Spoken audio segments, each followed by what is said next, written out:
don't really wanna see you fly tonight. I don't really wanna see you cry tonight. Why they keep letting niggas die? Damn, me way too young to be carrying the fire. Stop killing on each other, we already got the cops. All this shit is tearing me apart, my God. Why I'm feeling like it's a war outside? Everybody know that he wasn't ready to die. All because a sucker nigga wanna keep his pride. You just took that nigga in the life of your heart. We back with another episode this week. I know last week I kind of didn't post a video. I got a little sick, so I had to take care of that. Make sure y'all keep your health up. It's important. So I had to take care of that, but I'm glad to be back with a video this week. I'm grateful to be here. Try to take care of my health now. I'm trying to incorporate more tea into my diet. So ginger tea mixed with a little lemon and some stuff. And I like the way it makes my body feel.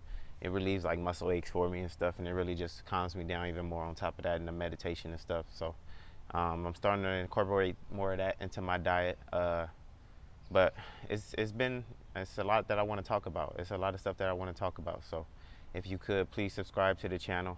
Please like the video. But other than that, I just want to get straight to it.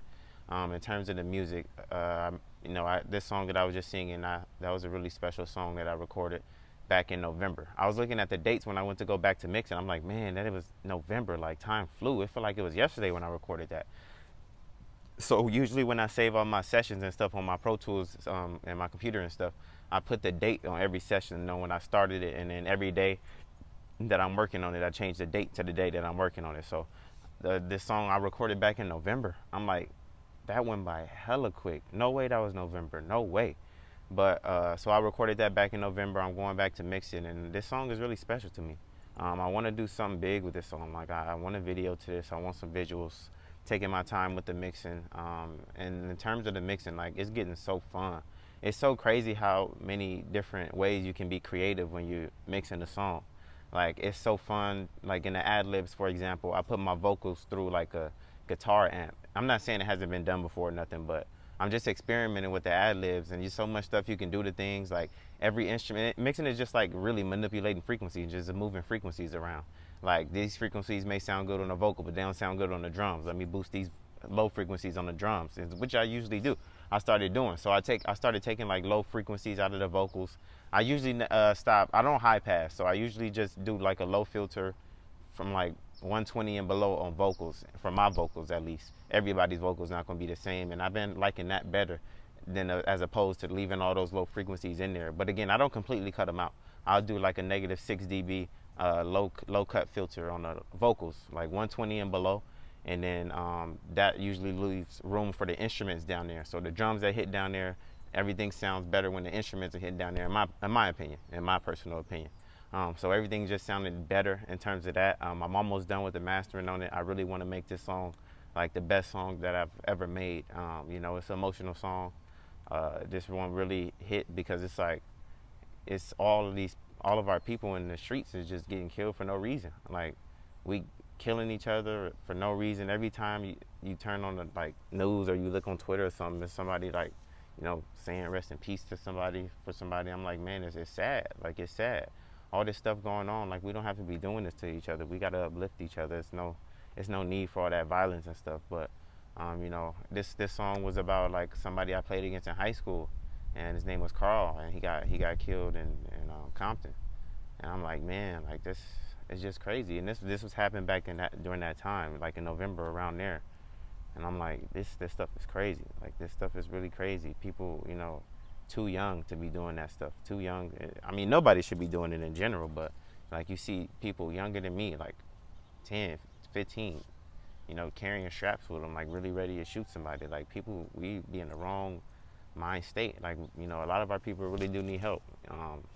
It's something we got to do. We just got to keep uplifting each other and stuff like that. But not to get on the sad note or nothing, but back to the music. There's so many ways you can be creative with this mixing. There's so many ways that I'm experimenting with it. I'm just having fun, like just moving frequencies around, taking my time with it, adding distortion. Distortion is really nice. So the distortion is where the 808s hit. So I was thinking like everything has to be loud, but what I really started to figuring out is just I'm bringing the volume down on the instruments and just making everything clear and crisp. So I bring the volume down on the instruments, and then I really just distort like the drums, and I really distort the 808s just to make them hit more. Like you don't want to hear them, you want to feel the 808s. So they don't really have to be as loud. They just got to be crisp, clear, and distorted, and distorted at a right volume. So, but everything is volume. Everything is just volume, in my opinion. There's a lot of stuff that's just volume, just leveling things out and just giving everything their own pocket in terms of volume. That's the first thing I start to do when I mix. I'll just get everything at the right volume before I start compressing, before I start doing EQ. I'll just put everything at the right volume, and then that's when it really starts to get fun. Now you just get to experiment and go in. Like you could do anything. Like you could literally play around with different instruments. A lot of people don't know, like on a computer, it's literally like virtual plugins. It's not like the actual hardware equipment, but it's damn near the same sound. So like you have access to all these plugins. Like I could, again, like I could brought a freaking guitar amp and I put that into my vocals, but it's virtual. Not the actual hardware guitar amp, but I could put my vocals to the guitar amp and it'll give it the same sound. So it's like you could really, really be creative with this stuff. So it's a lot of stuff that I'm having fun with the mixing and stuff. So I'm taking my time with that. And then I also want to talk a little bit about the market. I'm not going to specifically talk about anything that's been happening in the market lately because it's just for people who are not invested into the market. I'm going to just tell you a few things I like about it and why I think you should invest into the market, or at least get started learning about it. The first reason is because I feel like stock market is literally like it will pay you exactly for the time that you put in. Anything else is not going to do that. Companies that you go work for, like especially my job, but this is literally at any job, they're going to pay you less than what you're worth. They're going to pay you less than the time that you put in. So like you're going to be putting in a whole bunch of hours for them, but the money that you're getting does not reflect the time that you put in my personal opinion, and the work that you put in. But in the stock market, if you really go ahead and like you do the research and you really start to look at companies and how they move, how the stock market moves, try to start, learning a little bit of technical analysis, even fundamental analysis, like looking how companies perform each quarter, looking at their balance sheets to seeing if they're healthy companies, looking at their debt, just start studying stuff. And really, you don't even have to start, even if you don't have the money to invest right now, you don't have to invest, but you can still learn about the market. It shouldn't be an excuse not to start learning about the market. You might not have the money to invest. We understand that, but you can still start to learn and try to get the patterns and look at the history of the market and the way it's performed and stuff like that. It's a lot of stuff that you can do right now, even though if you can't invest. So the first point that I was trying to make was that it's going to pay you directly for the time that you put in. So you're going to see the time that you put in is going to reflect, because you're going to start to see okay, I'm patient in the market, I got in at a good price, and now I'm starting to see immediate gains from 10 to 15% in 2 months, at least 2 months, maybe quicker than that. And then you okay, I'm studying it, I'm starting to learn. Now I can, I know my worth. I can directly get gains from the market just for me putting in the time. And no, every investment is not going to go up like that. I'm not saying that, but you're going to see a good amount, you're going to see way better than any of these companies that's paying you right now, in my opinion. And, another thing that I like about the market is that you get to move at your own pace. You get to learn at your own pace. For me personally, the book that I'm reading, the technical analysis book that I shared in a few videos, I'm moving at my own pace. I read 5 pages a day, and a lot of times it's no more than that. Sometimes it is, but a lot of times there's no more than 5 pages a day. And it's because there's so much information out there that, you can learn from the market. You can literally just move at your own pace. And I don't want to overwhelm myself. I don't want to try to learn everything at once. I'm really taking my time with it to try to understand, and look at the cycles of the market and just seeing and I'm learning a lot of things. The market and the economy is just a cycle that happens over and over and over again. It's literally a cycle that repeats over history of time.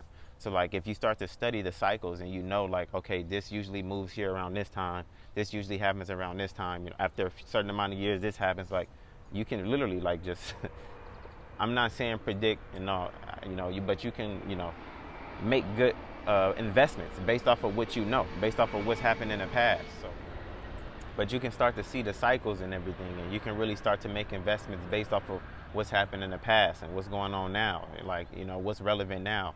I don't really think it's important to keep up with daily news as much as it is just studying what's going on like in the market and history, and usually the cycles of the economy and stuff like that. Yeah, it's somewhat important to keep up with the daily news to know what's going on, but I wouldn't really stress too much about that stuff. And I'm focusing them more on learning the actual market, and how what typically happens around seasons, and how people behave, what moves the price of a stock, and just a lot of stuff that starts to help you when you invest in. And I've been it's crazy because I've been waiting for some stocks to come down to some prices in terms of the stock market. Crypto, it's been where it's at.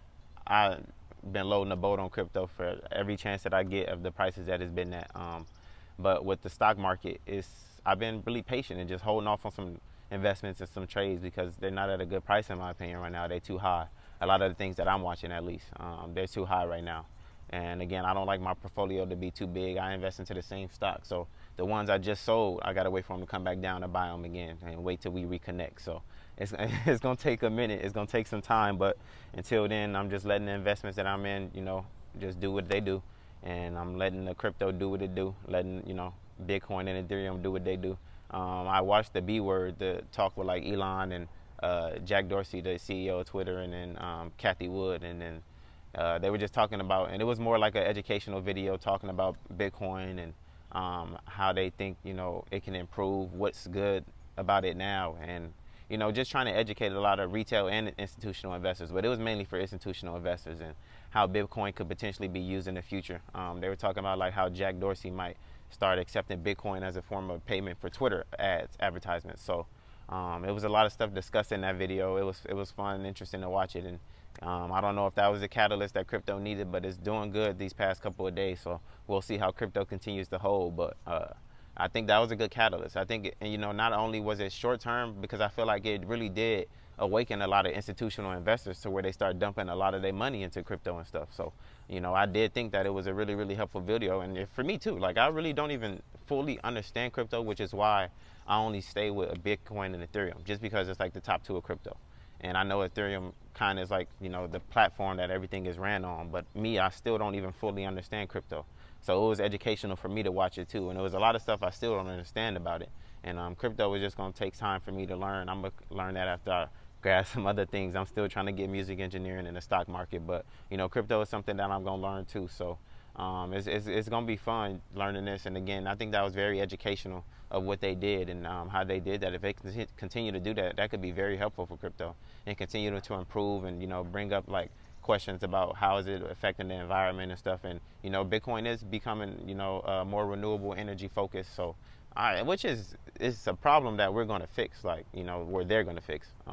But that's why I invest into like renewable energy research companies and stuff like that, because it's a problem that's going to get fixed. So, I knew crypto is not going to stay in the slump this long. Like, it's going to eventually go up. Like the value of it hasn't changed. It's just people's sentiment about crypto changed, which is why it fell and was in a little bear market. But I don't think crypto is going to stay down like that.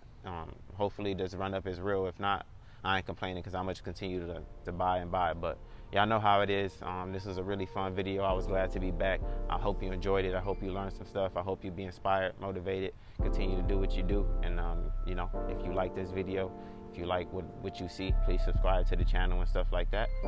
We out. You know what a Spanish mamacita and she call me Hugo. These rappers too sweet,